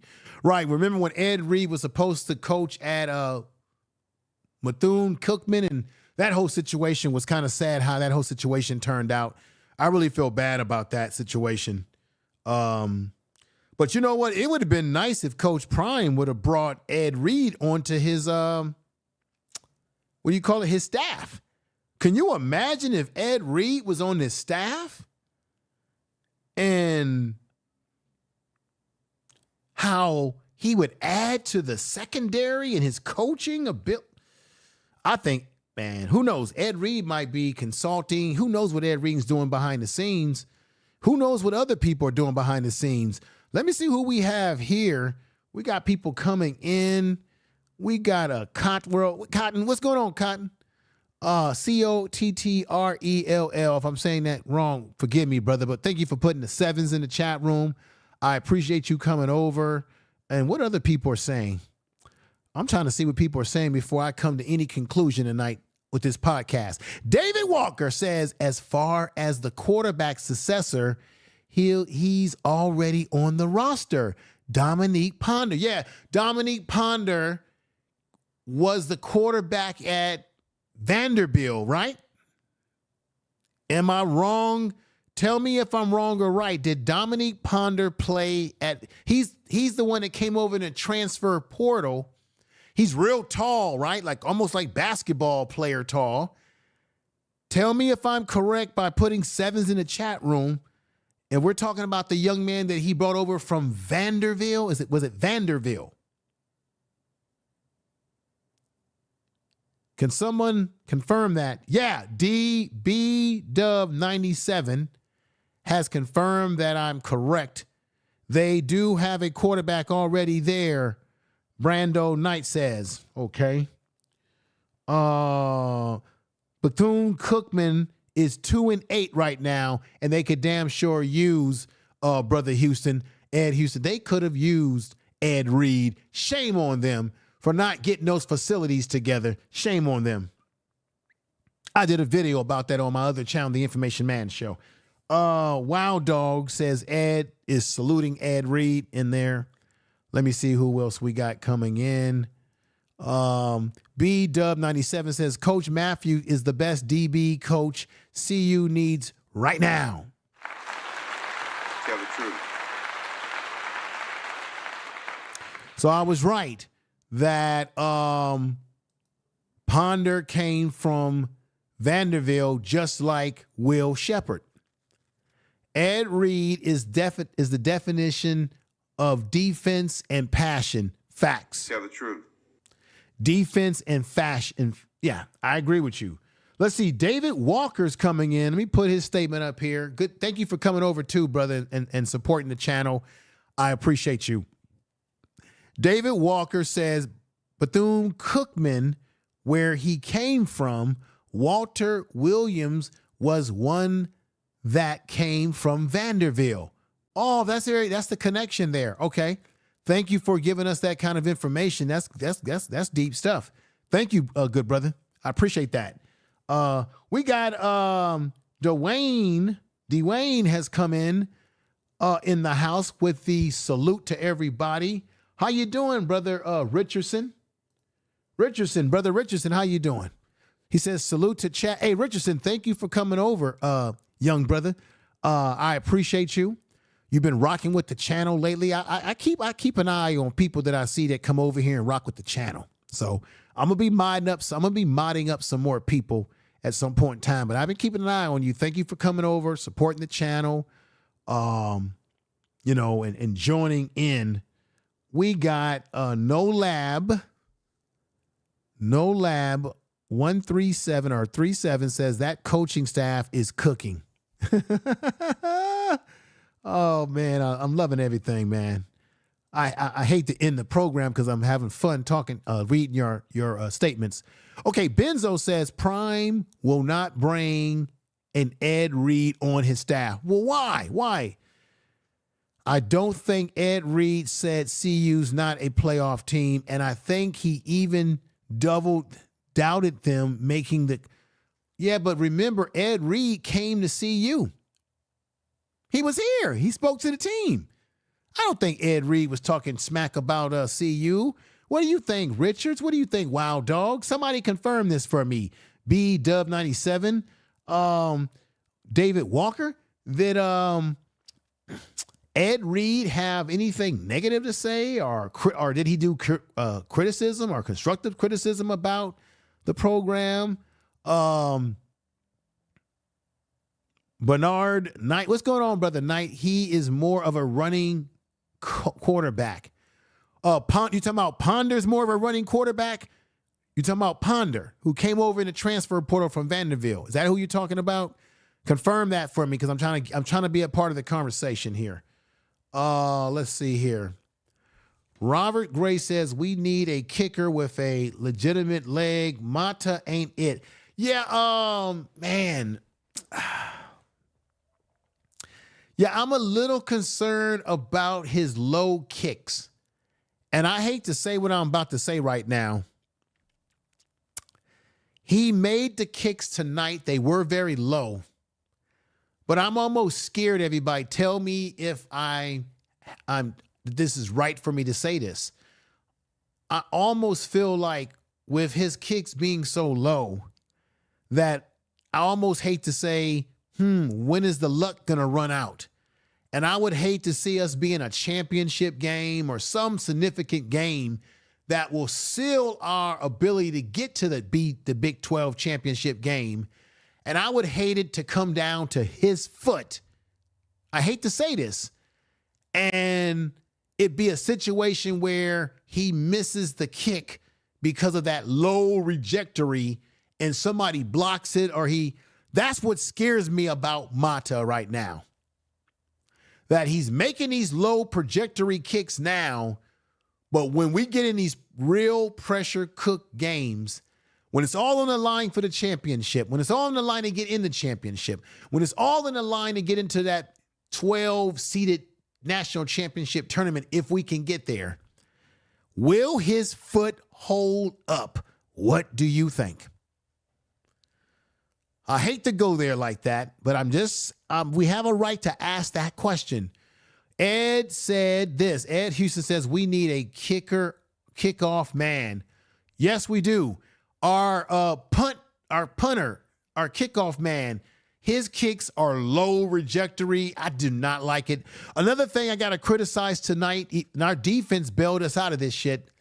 the special teams didn't look special tonight. I'm concerned about those special teams too, because that young man for Texas Tech, I didn't like the way he was running that ball down there, getting them great field position. They got to clean that stuff up.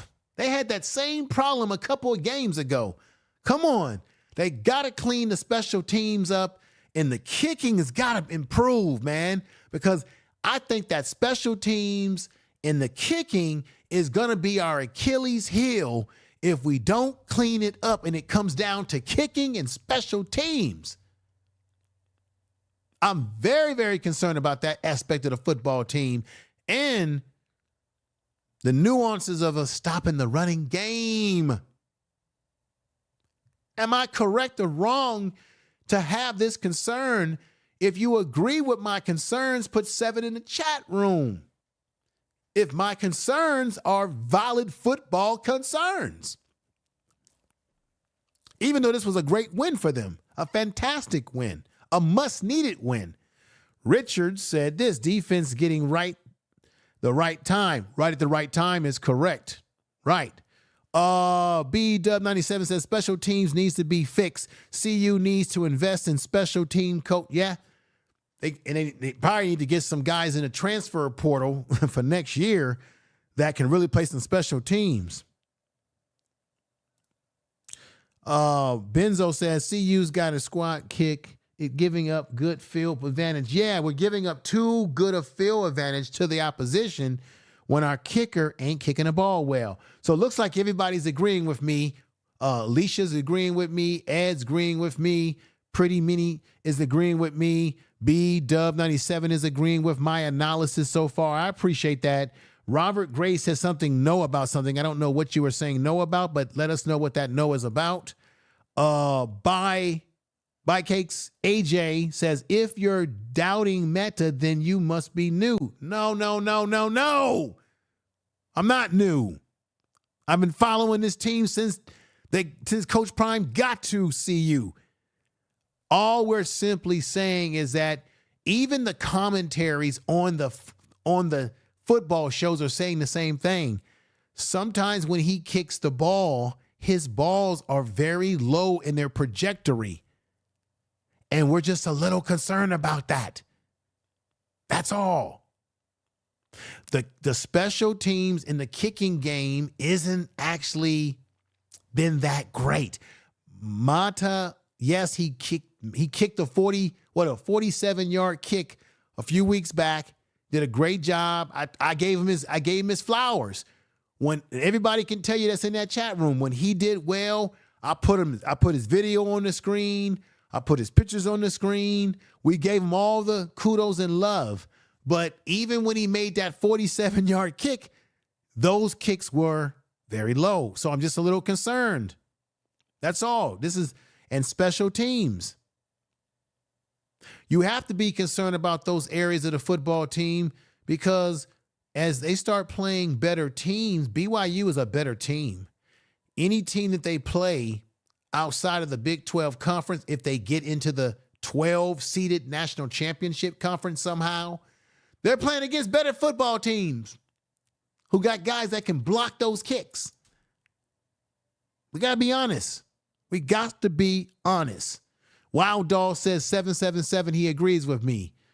Meta 47-yard kick barely made it over the bar. Thank you. Tell the truth. I gotta have a glass of water on that one. Bear with me.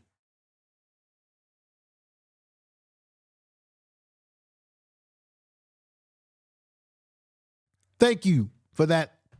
You've just validated me. Benzo said that special teams really can hurt CU as they CFP team. Yeah, they're a CFP team. They want to move up the rank. Oh, let me see what Pretty Minnie is saying here. She says that, nah, he's right. His balls are very low. He had a kick blocked in the Baylor. Thank you, sister. Let me give you a clap. Thank you.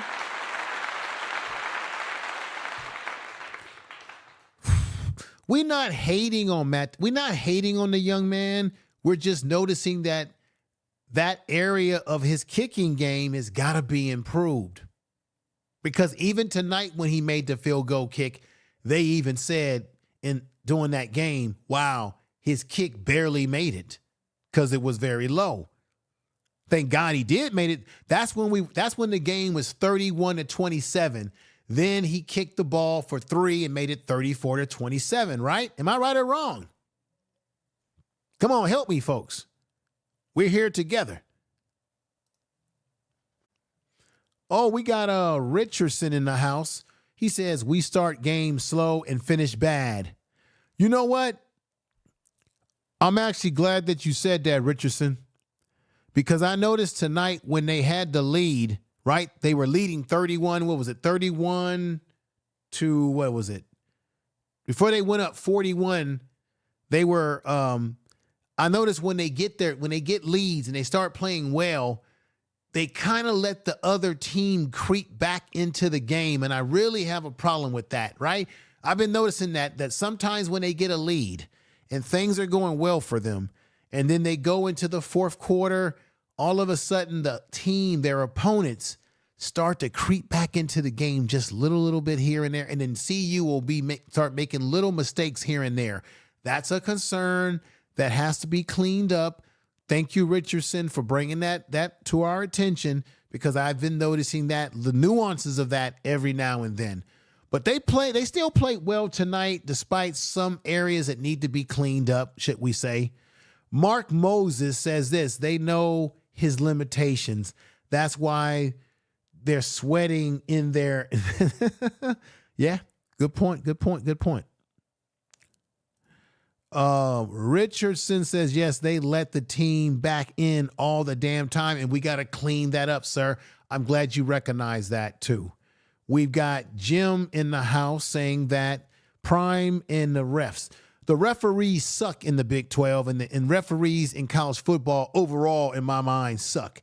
Yeah, B-Dub, it was 31-20 when they gave up, a touchdown or something, and made it 27-34. That was before they pulled away and put the game, 41? I think Shallow was it Shallow that got that touchdown that put them up to 41-27 or something of that nature? Yeah, like, share, and subscribe to the channel if you have not. Wild Dog comes back in the house and says, always being close. Yeah, and it kind of scares me sometimes when those things happen, right?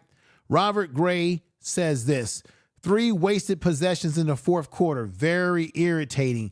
Yeah, it can be very irritating because we want them to win. We want the best for this team, right? Teddy Robertson comes in the house, and Teddy Robinson is saying this: plenty people under this live giving misleading information. Okay, Teddy Robertson, can you please explain what is the misinformation that people are giving in this live? Let's stick to football talk here, but give us your thoughts. I'm expecting to hear something about what you're saying. You're saying people are putting misleading information tonight. Then what is the misleading information? Please, can you please tell us? Because I think we've been having a pretty decent conversation tonight. No Lab is saying, keep a brother on the edge. Yeah, they keep us on the edge. They certainly keep us on the edge. If BYU loses, I want BYU to lose badly. Peggy Rosters come in. I think Prime is aware of the kicker and probably will work on it. Yeah, they'll work with him. Because you got to remember, Coach Prime has a relationship. Here go a picture of my man right here, Colton Hood, who almost got an interception tonight. And remember, like I said, this man right here, Heel Green, who used to play for Michigan, this man has been all over the place for this team, doing the damn thing, playing great football, right?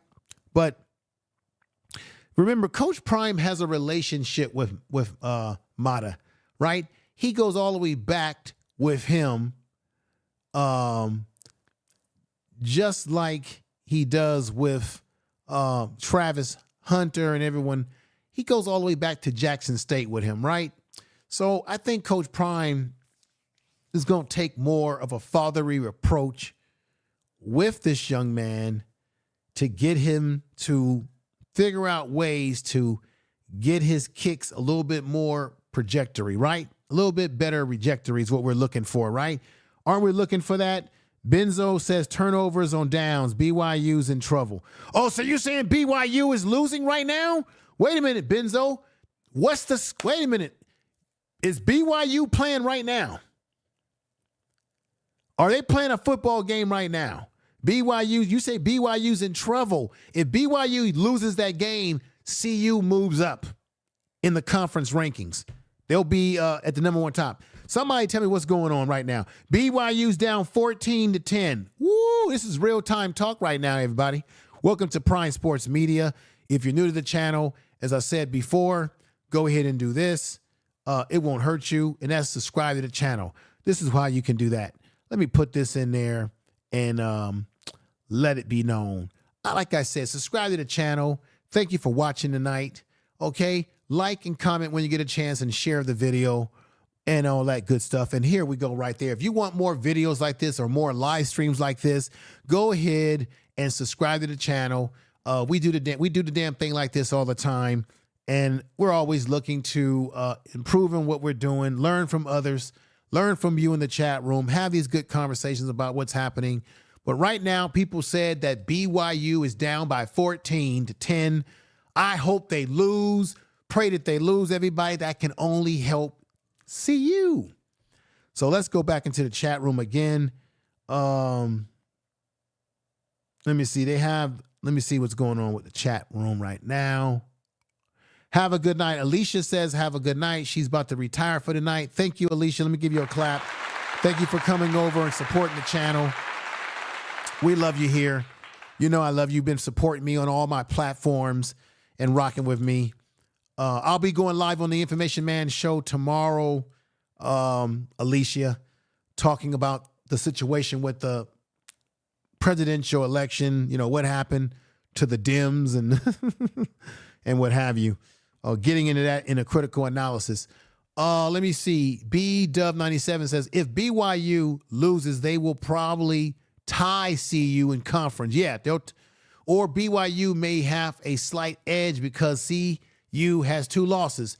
That's a good point. You're right. They're probably going to stay exactly where they are. Robert Gray has come in and said Utah is in the red zone. Okay, so you got Utah playing right now, and you got BYU playing right now. Let's all pray that they both lose. We got Richardson. Let me see what Richardson's talking about. Richardson comes in and says, Utah has the ball on the 15-yard line, about to score. Damn. I want them to lose. Okay. Will Shepherd is finding his stride. Hey, Ed, you're right. Let me put him up here. Will Shepherd is definitely finding his stride. Played very well tonight. Let me give everybody a reminder of his numbers for tonight in terms of what he did. Let's see. Will Shepherd had 8 catches for 79 yards, 9.9 average, 1 touchdown, longest reception for 19 yards. He did the damn thing.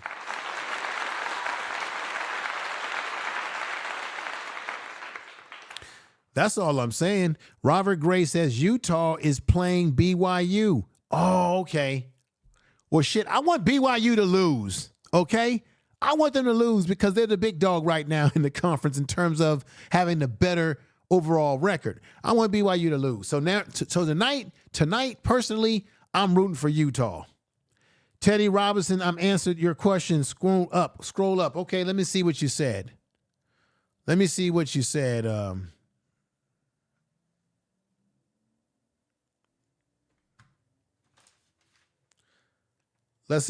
Let me scroll up and see what you said. So Teddy Robinson came in and said something, and let's see what Teddy said. Okay, Teddy Robinson said Ed Reed fully supports and told Dominique Porter to go to CU and he is a dual quarterback and is currently the best backup quarterback at CU. So he told Ed Reed, fully supported and told Dominique Ponder to go there. Okay. Thank you for clarifying what you were saying. I give you a clap. Teddy Robertson. Thank you for the clarification on what you just said. I strode up. I got a good clarification on what you're saying. Richardson came in and said, Utah is playing BYU. Yes. What do you think, everybody? You want BYU to lose or do you want Utah to lose? What do you prefer? I mean, I like to see, I think it would be good for BYU to have a loss on their record, seeing that they are, the team. Let me put this back up here if you've forgotten. Right here, right? BYU is 5-0 in conference. So guess what? That would be great for them to lose because then they would be tied with CU because CU is 5-1 in conference. That would put them at 8-1 overall. CU is at 7-2 overall. And I already told you, I predict that Colorado is going to be 10-2, maybe 11-2. I think they're going to beat Utah. They're going to beat Kansas. They're going to beat Oklahoma State. Now, what I do agree with is that someone said this earlier in the podcast that Kansas and Utah could be dangerous games. They could be games that we can't afford to sleep on. They could be trap games, as they call it. Only if CU goes into the game not focused on what they need to do to win the game. Oh, let me see. Ed comes in, Kev. Let me put this up on the board. Let's see what we got going on here. Ed Houston says, I don't think we have to worry about Tyler Brown playing defense. They look good tonight, even without Shane Cooks. Yeah, because I was hearing, Ed, the same thing that you heard, that they were going to experiment with Tyler Brown playing some defense. I thought that was interesting. Let me see what this good brother is saying right here. It's all good, but thus far, they haven't been able to block him. When you say block him, good brother, good brother Kevin, if that's your name, Kelvin. Thank you for coming over, brother. When you say that, who exactly are you talking about? Can you explain a little bit? Oh, here we go. Maybe he explained it right here. And Prime keeps asking, why can't our guys kick it out of the end zone? You're talking about our kicker. Thank you, brother. End zone. To me, he will be replaced next year. Yeah. Let me ask you this question. Even though he has a close relationship with Coach Prime, you think Coach Prime is going to set him down? Even with the relationship that they have, what do you think? Richardson, Dwayne, is if BYU loses, a Buffs win the championship, they going to rank 4. If BYU wins and Buffs and BYU play in the championship and win, they rank 3. Interesting. Let me see what we got going on here. Kansas woke up and whipped Iowa State. Yeah, that's good for us though. Utah just scored. Utah just scored. What's the score though? And even Richardson said they scored, but what is the score when they just scored? How much? What's the score? Give us the numbers. Robert Gray says, with Utah losing, CU will move up. With a BYU losing, CU will stay where they're at. Very interesting statements. And guess what? You're probably telling the facts. Tell the truth. You're telling the damn truth. Woo! I'm so excited tonight, everybody. Y'all gotta excuse me. This has been a great stream. Okay, Jeff Bay said 20-10. Ed came in and said 20-10. So it looks like Utah. Is it in the fourth quarter, and how much time is on the clock? Looks like Utah might. I hope they don't win this game. Damn it. Kansas is going to be a battle. Yeah, but I'm going to say this again. None of these teams went against a receiving core like our receiving core. I still say and believe and feel and believe that CU's receiving core is the best receiving core in the Big 12 and one of the best in the country, if not the best. Okay? Tell the truth. Okay, thank you, Pretty Minnie. She says it's in the second quarter, 1:36 left. Damn it, they're probably going to win. Damn it, I wanted Utah to lose. Oh, no. Utah's playing against BYU, right? So that means that if they are winning, BYU's going to get their first loss of the season. Yeah, that's what I want to see. Oh, yeah. DC Legacy Group says, PSM, love your show. Great quality production and content. Love your audience. About to go watch the Utah BYU game now. Okay, thank you. Tell the truth. Thank you very much. Hey, do me a favor, DC Legacy Group. Please share this video in your Facebook or your X.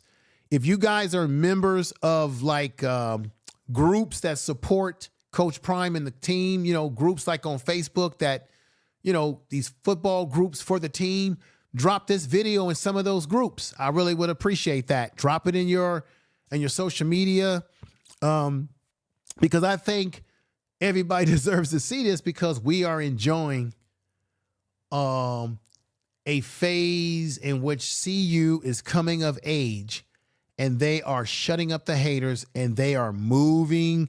Y'all like how I sung that song last time? How does it go, everybody? The Jefferson songs. Oh, we're moving on up. CU is moving on up to a deluxe apartment in the sky. Oh, CU is moving on up. They're moving on up to this deluxe apartment in the sky.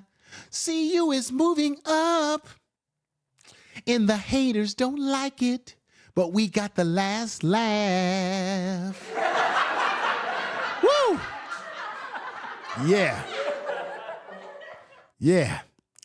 Yeah, folks. I'm having fun tonight. I don't care. Y'all should be enjoying yourself tonight as well. Woo! Ed Houston says, moving on up like Jefferson. Wheezy! Yeah, like the Jeffersons. That's right. I may not be able to sing, but y'all understand what I'm talking about. We're moving on up, baby. Woo! All right. Utah just scored. This is an old. Yeah, Teddy Robinson. I looked at that before. All right, everybody. Let me see what Brother Richardson is saying here. He says Utah only allows 15.6 points on defense. Wow. But check this out, Brother Robinson. Do you think that they can handle when Shador in the offensive line is playing well and the receivers are doing their job? Do you think that Utah can match up with our receiving core? Because that's the key here, I think, to that game. And I'm gonna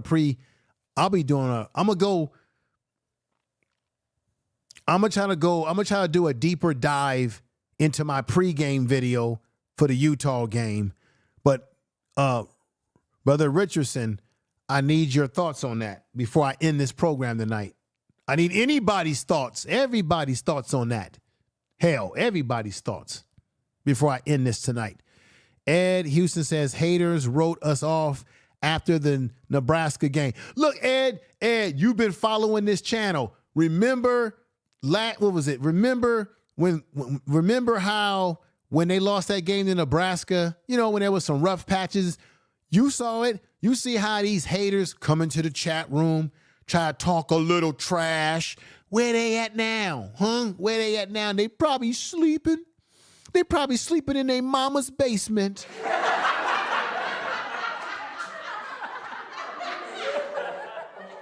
Okay, Teddy Robinson says that Utah can't beat CU.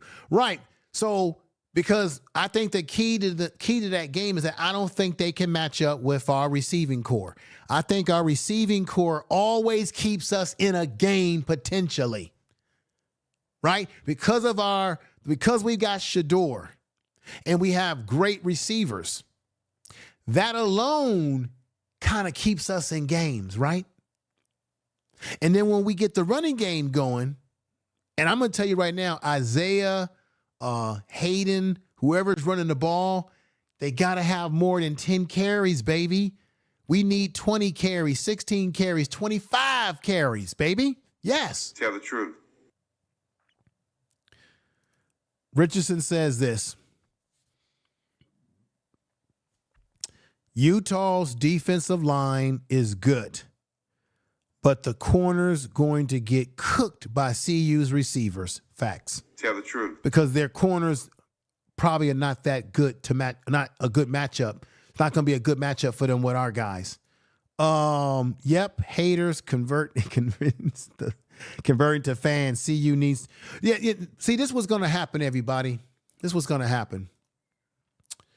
If CU continues winning games and doing something that nobody thinks they can do, I guarantee you the people that have been hating on them in mainstream media, in social media, they're going to all of a sudden act like they've been rocking with CU from the very beginning like us.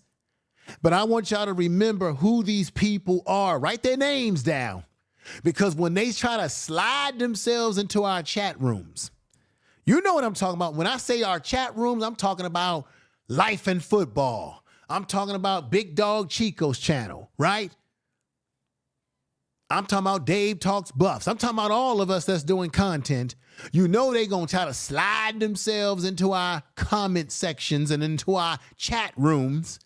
And they're going to try to act like they was rocking with the team from the get-go when they're liars and the truth ain't in them. I want y'all to be aware. You guys know who the haters are that come into these chat rooms with y'all.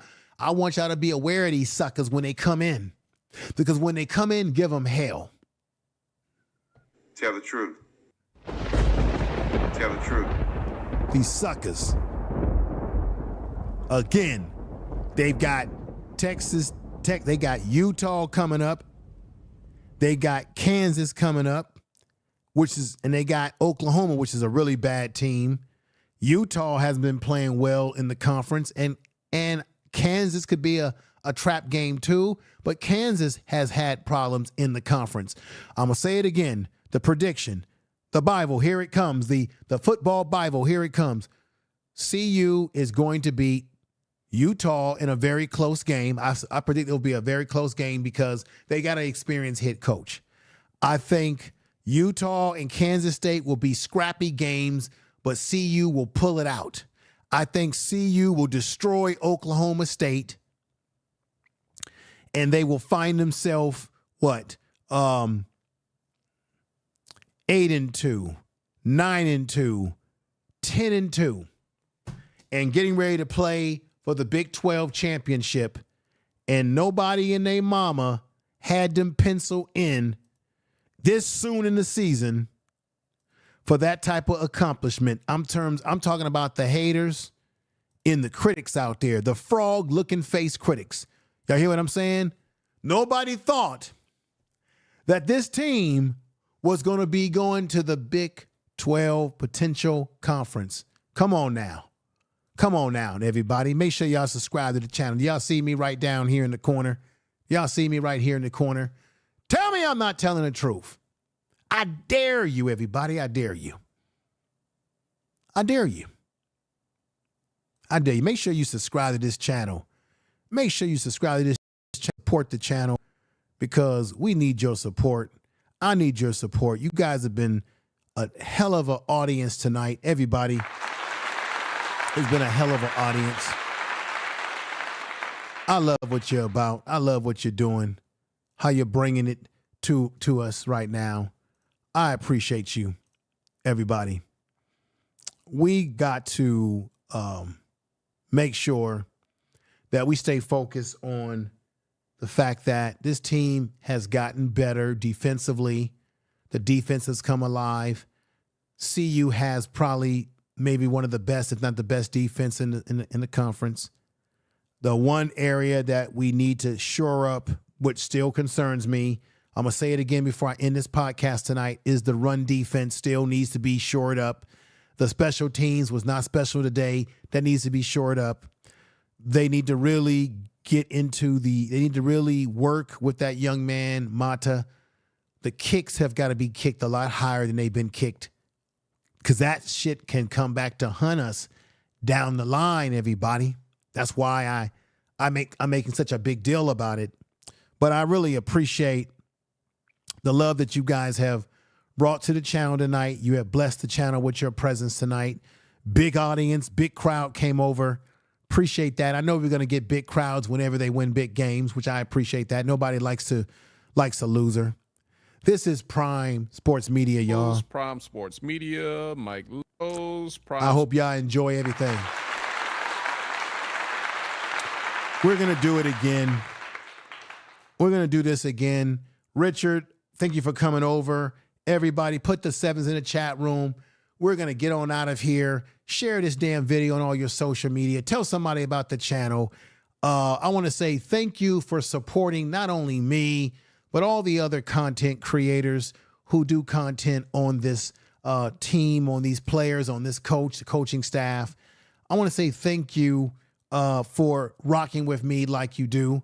Rocking with me even if I make a mistake or two here with the pronunciation of certain names of players. I apologize for that, but thank you for still rocking with this channel, giving this channel a chance, and helping this channel to grow.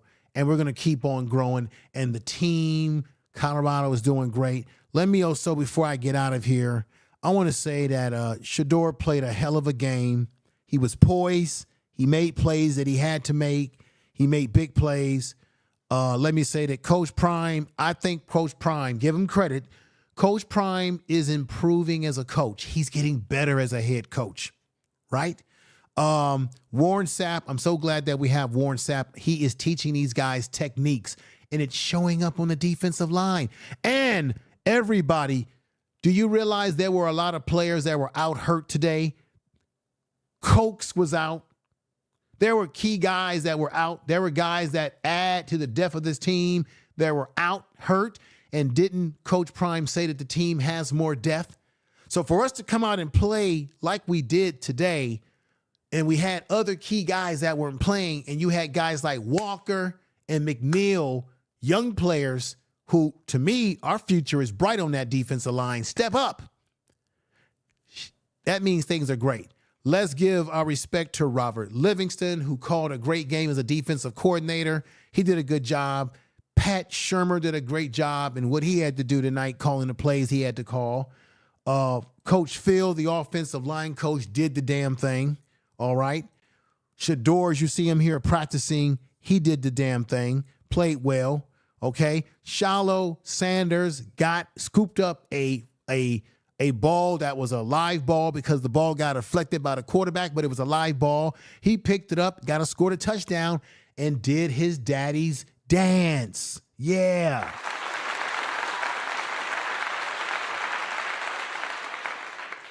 Did his daddy's dance, y'all. What can I say, everybody? It's been a great night. You all been a great audience, a great crowd. And, woo. I'll be back with another podcast. We'll be doing a podcast talking about Utah, a pregame podcast. And I'm probably going to do another one of those video, the little video, vertical video. I might drop a vertical video on Monday or something to talk about this game and talk and feature certain players in that video, that vertical video, because I think the vertical videos are really cool. So I hope you enjoy the vertical video that I'll drop within the next couple of days. Everybody, tell somebody that you love them. Enjoy your weekend. And guess what? I enjoy your attendance here on this channel. I enjoy your support. And we're out of here. Peace, everybody. Woo!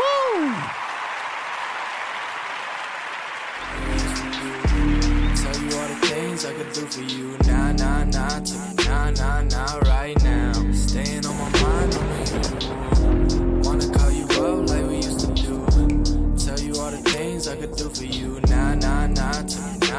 nah, right now. I've been feeling like a loner lately. Been a minute since I woke up feeling sober. When awake, I'm seeing nightmares. Sleeping, you are right there. Like Thank you, everybody. Never left, and I am hoping that you Yeah, might true. care. Change on me. What about us? What about the times when I feel like I could trust? Yeah, now I'm on a chase for the same shit. I hear the sirens in the lake and wanna chase them. Beauty on the out, but I'm surrounded by the fake shit. Beasts in a maze. Sing about freedom like a bird in a cage. That's a whole different pain.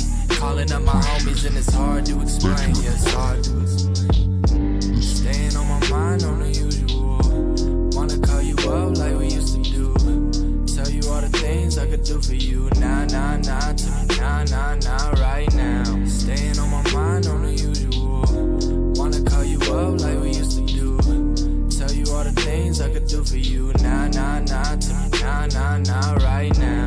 I wonder if you're social lately. I wonder if you're always fucking sober or emotion roller coaster, barely coasting, hardly cope and wanna call me, but you never push that motherfucking button. Change on me. What about us? What about the times when you feel like you could trust? Yeah, now you wanna chase for the same shit. You hear the sirens in the lake and wanna chase them. Beauty on the out, but you're surrounded by the fake shit. Beasts in a maze. Sing about freedom like a bird in a cage. That's a whole different pain. Calling up your homies and it's hard to explain. Yeah, it's hard to explain. Staying on my mind on the usual. Wanna call you up like we used to do. Tell you all the things I could do for you. Nah, nah, nah, to me, nah, nah, nah, right now. Staying on my mind on the usual. Wanna call you up like we used to do.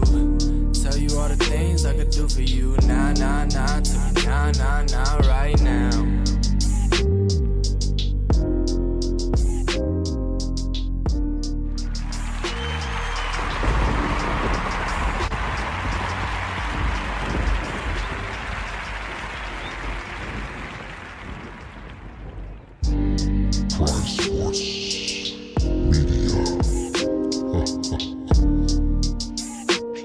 Who's got the last laugh now?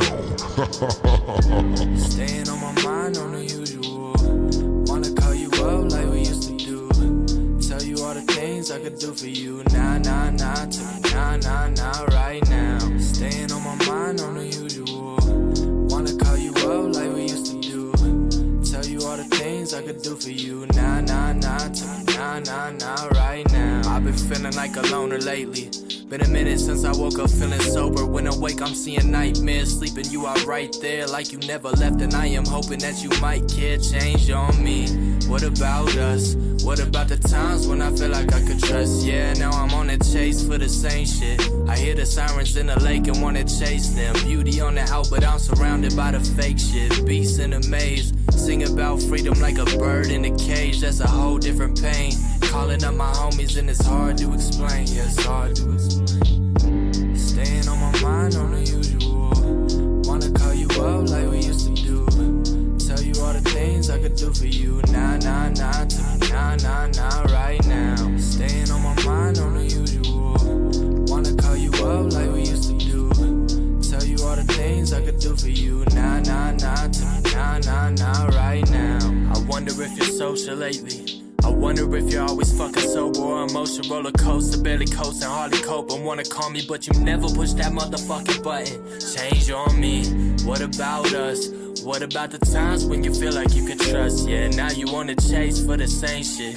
You hear the sirens in the lake and wanna chase them. Beauty on the out, but you're surrounded by the fake shit. Beasts in a maze. Sing about freedom like a bird in a cage. That's a whole different pain. Calling up your homies and it's hard to explain. Yeah, it's hard to explain. Staying on my mind on the usual. Wanna call you up like we used to do. Tell you all the things I could do for you. Nah, nah, nah, to me, nah, nah, nah, right now. Staying on my mind on the usual. Wanna call you up like we used to do. Tell you all the things I could do for you. Nah, nah, nah, to me, nah, nah, nah, right now.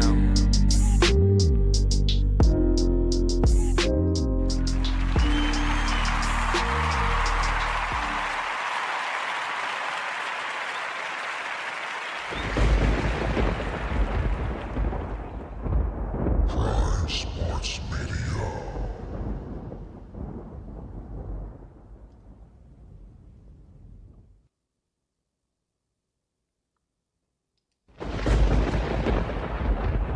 Tell the truth.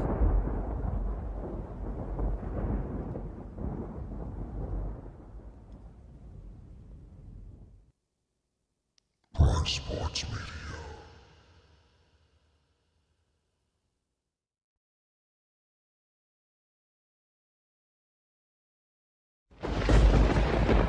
Tell the truth.